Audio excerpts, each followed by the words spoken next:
Проектите во општините кои се финансирани од унгарскиот кредит од сега ќе може да се следат преку платформата projektik.gov.mk, со што секој ќе има увид како се трошат овие пари и за која намена. Во неа ќе бидат представени фазите на реализација на проектот, која институција е надлежна, ќе може да се следи буџетот и неговата оперативна ефикасност, а детално може да се пребарува и по одредена општина кои проекти се реализираат. Премиерот Христијан Мицковски истакна дека оваа платформа не е само технички систем, туку порака дека се ќе се прави транспарентно.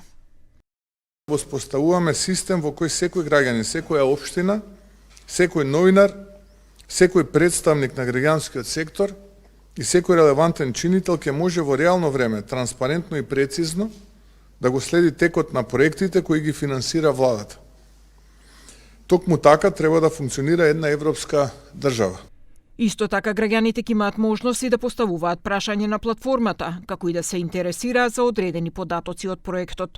Од првиот повик се финансираат вкупно 288 проекти, но засега на оваа платформа има податоци за само 30 проекти, но како што велат од владата, во иднина ќе се надополнува додека не се достават податоците за сите проекти. Дополнително платформата треба да биде надградена и за проектите од вториот повик. Оваа платформа покажува дека јавните средства се под јавен надзор, дека институциите работат со јасни правила, дека општините имаат еднаков пристап и дека владата функционира со современи стандарди на отчетност и дигитализација.